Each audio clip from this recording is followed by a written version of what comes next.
Okay, we'll start.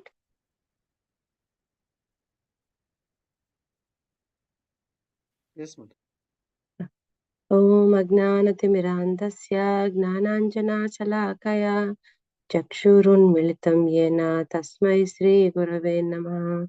Shri Chaitanya Manobhishtam Sthapitam Yena Bhutale Swayam Rupa Kadamahyam Dadati Swapadantikam Vandeham Shri Guru Shri Yuta Padakamalam Shri Gurun Vaishnavamscha Shri Rupam Sagrajatam Sagana Lalita Shri Visakhanvitamscha हे कृष्ण करुणा सिंधु दीनबंधो जगतपते गोपेश गोपिका कांता राधा कांता नमोस्तुते तप्त कांचन गौरांगी राधे वृंदावनेश्वरी वृषभानुसुते देवी प्रणमामि हरिप्रिये वाञ्छाकल्पतरुभ्यश्च कृपा सिन्धुभ्य एव च पतितानां पावनेभ्यो वैष्णवेभ्यो नमो नमः।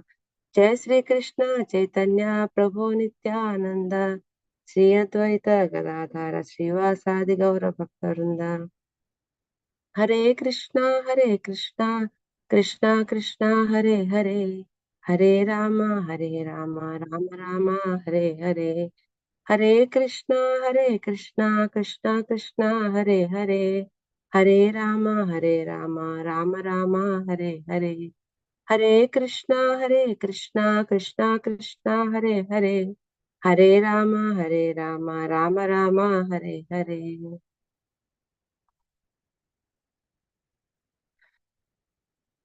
Thank you and welcome everybody for the Bhagavatam class.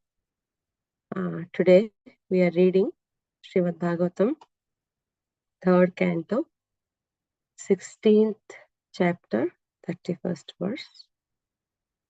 Let's go through the verse first and then we can try to see what the verse is saying. मयि संरम्भयोगेन निष्ठीर्य ब्रह्महेलनं प्रत्यशतं निकासं मे कालेन पीयसा पुनः. One more time. मयि संरम्भेन योगेन निष्ठीर्य ब्रह्महेलनं प्रत्यशतं निकासं मे कालेन पीयसा पुनः. Whatever translation. Mayi, unto me, samrambha yogena, by practice of mystic yoga in anger, nistirya, being liberated from, brahmahelanam, the result of disobedience to the brahmanas, pratyeshatam, will come back, nikasam, near me, me, kalena, in due course of time, alpiyasa, very short, punaha, again. Translation.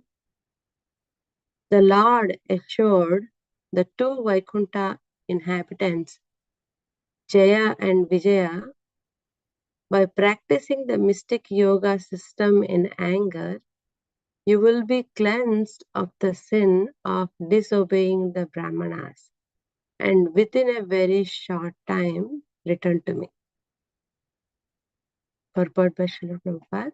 Srila Prabhupada ki jai. The Supreme Personality of Godhead advised the two doorkeepers, Jaya and Vijaya, that by dint of bhakti yoga in anger, they would be delivered from the curses of the Brahmanas. Srila Madhva Muni remarks in this connection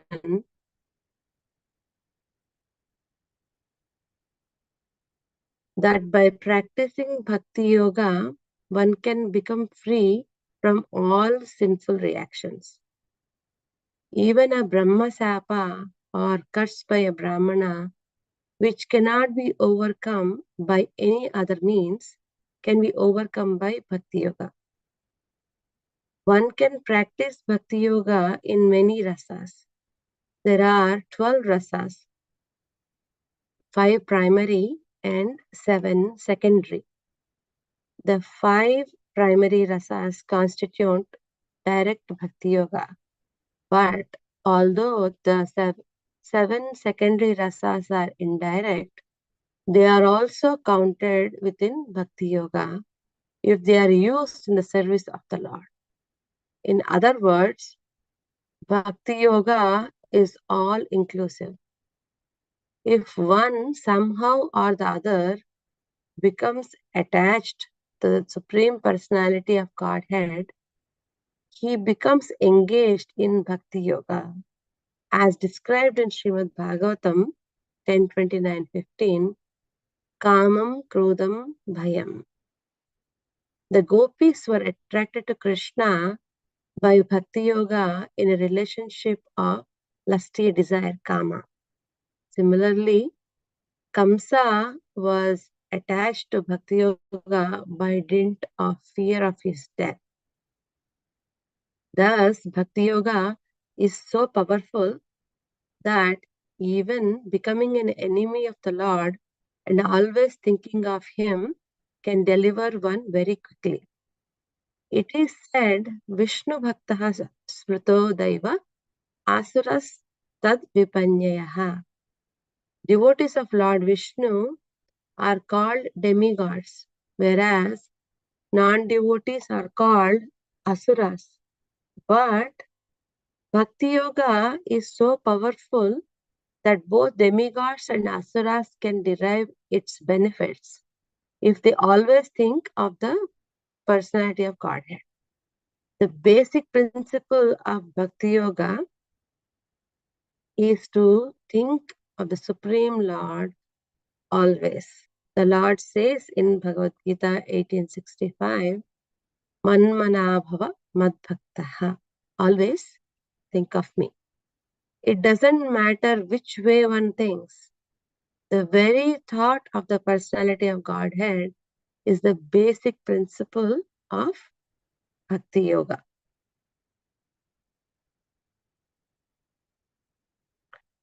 In the material planets, there are different grades of sinful activities, of which disrespecting a Brahmana or a Vaishnava is the most sinful. Here it is clearly stated that one can overcome even that grave sin simply by thinking of Vishnu, not even favorably, but in anger. Thus, even if those who are not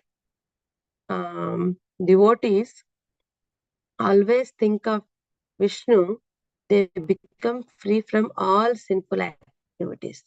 Krishna consciousness is the highest form of thought. Lord Vishnu is thought of in this age by chanting Hare Krishna, Krishna Krishna, Hare Hare, Hare Rama, Rama Rama, Hare Hare. From the statements of the Bhagavatam, it appears that if one thinks of Krishna even as an enemy, that particular qualification, thinking of Vishnu or Krishna, cleanses one of all sins. So one more time, verse. Mai samrambha yogena nishtirya brahmahelanam pratyeshitam nikasam me kalena piyasa puna. So this verse, actually it was very hope-giving verse as we experience different kinds of rasas that the verse is quoting, and still how full we can be of practicing our Krishna consciousness. So yesterday, Sargai Mataji was explaining how Jaya and Vijaya were cursed by 4 Kumaras, and the Lord was telling them that they, as a personal servants of the Supreme Personality of Godhead, because they're great devotees, even though they're cursed, they will go to material world, but they will return very soon back to Vaikuntha. This was already foretold by Mother Lakshmi, because one time Mother Lakshmi, when she returned back to her abode, and she was trying to enter the chambers, they were stopped.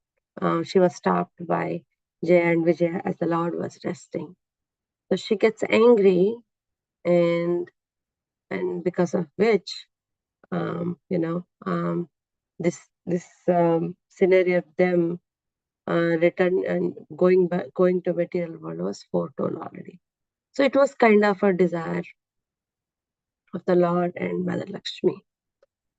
So Lord here was explaining that even though Jaya and Vijaya become demons because of the Kumara saying they become sinful and they need to return to, they need to go to material world, they still have the blessing.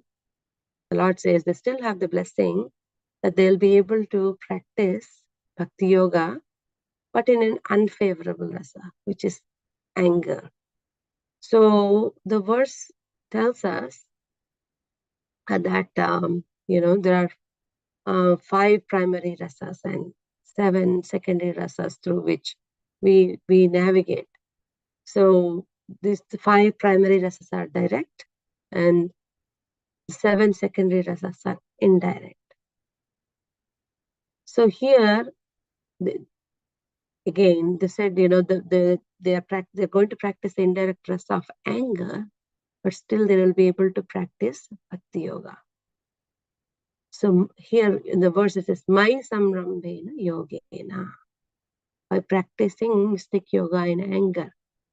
So if they practice, even though they practice the Bhakti Yoga in anger, they'll become free from the curse of Brahmanas and become free from sinful reactions. The Brahmanas gave the curse, as you know, Kumaras, they gave the curse that they will take birth in material world. So here, since they being devotees, usually people take birth based on the karma in material world. But devotees, it's not the same case for devotees. Devotees of the Lord take birth in the material world by the arrangement of the Lord himself. So they, they have a specific purpose based on the Lord's decision. Whereas the living entities come to the material world based on the karma, but the only way to get out of the karma is simply by thinking about the Lord. So once they are free from these sinful reactions, they can come back to the Godhead in due course of time. So in the verse, Prabhupada explains how Madhvacharya, based on Madhvacharya's commentary, that he talks about the Brahma Sapa, which is cursed by a Brahmana or a Vaishnava. That is something impossible to get rid of. But even that even that sin can be rectified simply by following the Bhakti Yoga. So such is the potency of Bhakti Yoga.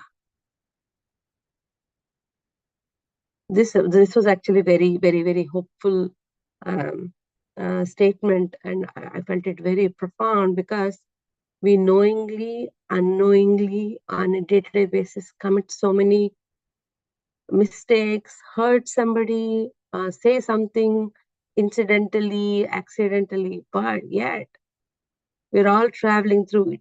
Although it doesn't give us the license or the permission to do it, but things happen. But after reading this verse, it became so hopeful that by following Bhakti Yoga, we have a protection, at least to have the understanding of the philosophy, and having a hope that now that we have done a mistake, what is the remedy? What is the solution? So, so by following Bhakti Yoga, we can really, purify ourselves. First of all, even if we commit mistakes, and second, we tend to do lesser and lesser mistakes because our ultimate goal is pleasing Krishna, by which we please the devotees and all the entities around us. So but at the same time, one should not understand it in a wrong way.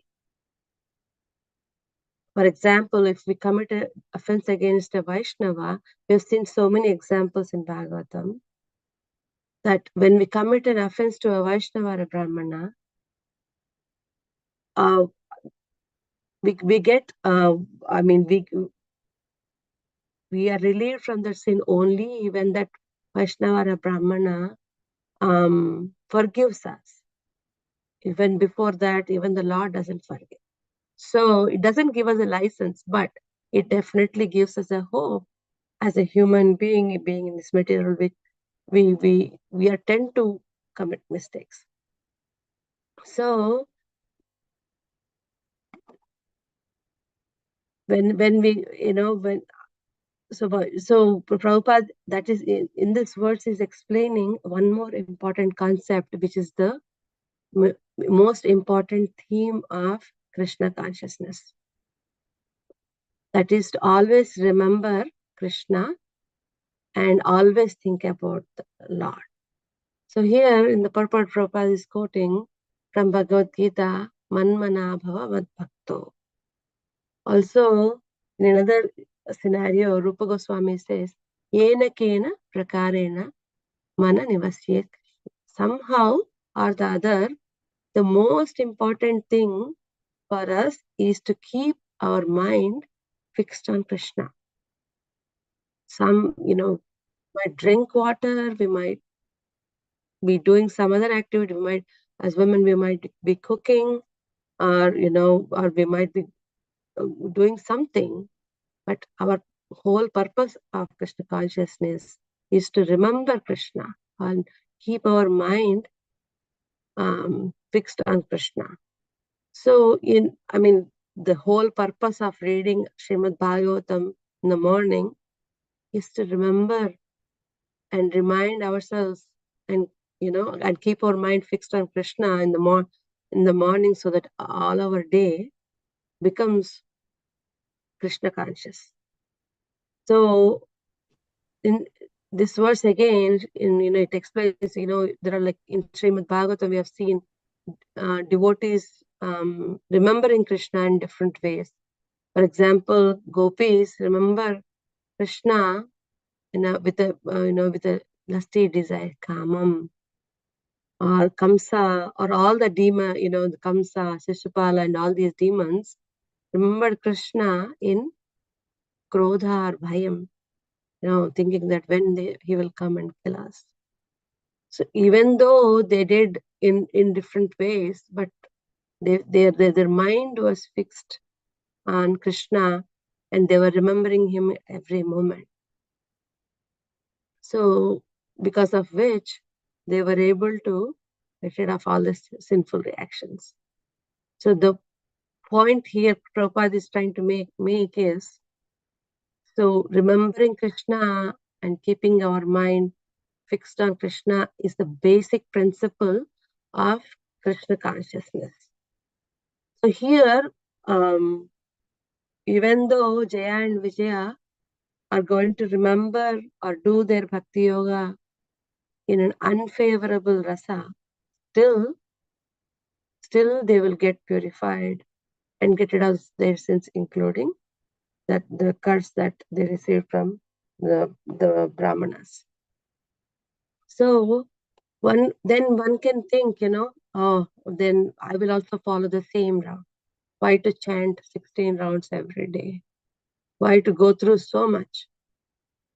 I will go the route of all these demons took.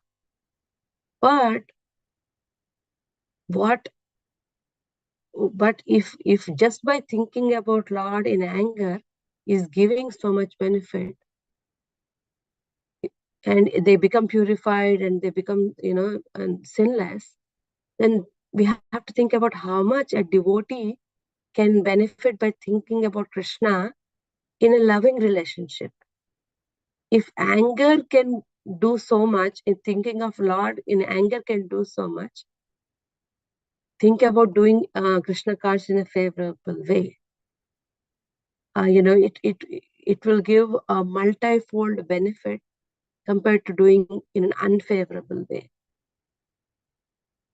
So,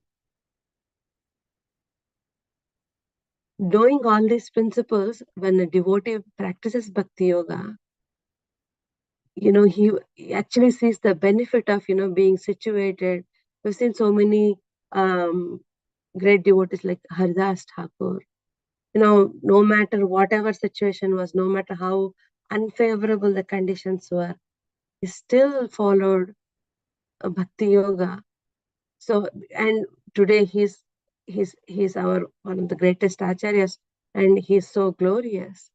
Such is the value of practicing bhakti yoga. There's also when I was going through the importance of this verse, I found a very interesting conversation between Chaitanya Mahaprabhu and Sarvabhauma Bhattacharya. Before meeting Chaitanya Mahaprabhu, Sarvabhauma Bhattacharya was all about liberation and more of Mayavadi philosophy. But once he here's the explanation, the true explanation from Chaitanya Mahaprabhu. He comes to even the point of hating the word called mukti, because what is more important is serving the Lord no matter where we are, what we are, wherever we are. So all a devotee aspires and wants to be is in a in the service of the Lord in whatever situation he is in, whether he is in a material world, spiritual world, wherever. So because such is the importance of serving the Lord, and because that is the actual performance of bhakti yoga. So this verse has been very, very hopeful and Prabhupada has very nicely explained the importance of following bhakti yoga and how to follow it by simply remembering and keeping your mind fixed on Krishna. The whole purpose of chanting, all our deity worship, whatever we do every day, whatever small things that we do every day, offering bhoga, whatever we do service in the temple, the whole purpose of them is to remember and keep our mind focused on Krishna. So those are some of the thoughts I collected. If anybody has any comments or any points that they want to add, please go ahead. Hare Krishna Mataji, please accept my humble obeisances. All glories to Srila Prabhupada. Sorry, Mataji, I have to jump into a call in 5 minutes. So I just wanted to say it's such a wonderful, class that you gave.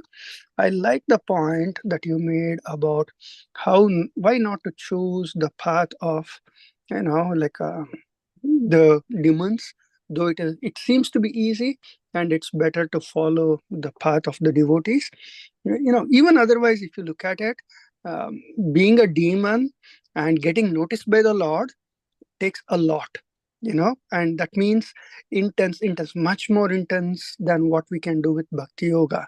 If you, for example, look at today's terrorists, if you're not putting in enough effort, then you'll be get caught and you'll not even be this thing. And only if you reach to the top, which takes a lot of effort, it's better to go the proper route, and get noticed by the Lord. So thank you so much for your message, Mataji. Hare Krishna.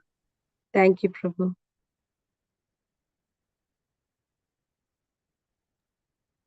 I wanted to agree with Levi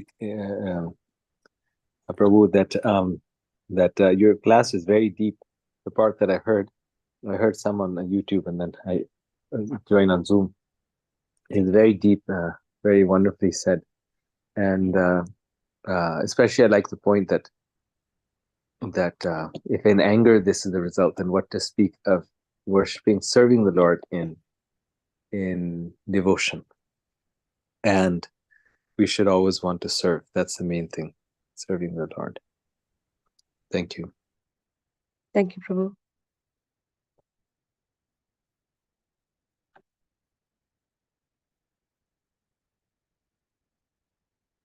Hare Krishna, Mataji. Please accept my obeisances. All glories to Sri Prabhupada. I also resonate with what others shared. Wonderful. You spoke with like such ease and calm. It was, really nice points you brought out. One of the points that I really connected with is this, how we are, the 4 defects that we have, one of them being committing mistakes. We're constantly committing mistakes, doing offenses, but yet there is a hope of, with this process of following Bhakti Yoga, that devotees and Krishna is there to kind of hold us, forgive us, and help us move forward. So I really, connected with that point, because that seems to be sometimes in the back of my mind, that, my God, I'm constantly, either mental offenses or in my speech, I'm making offenses and I realize it, and yet it's difficult to hold back. So, yeah, thank you for bringing that point up and explaining. Thank you, Mataji. You are articulated in a much better way. Thank you, Mataji.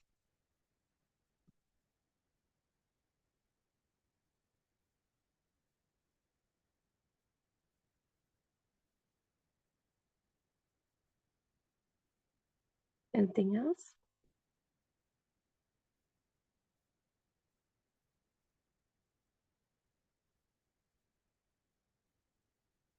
Okay. There's nothing else. We are at time. Thank you for joining the call. Chakalpatarubhyascha kripasindhubhya cha patitanam pavanebhyo vaishnavebhyo namo namah. Indakoti Vaishnavandaki Jai. Thank you. Thank you so much, Mataji.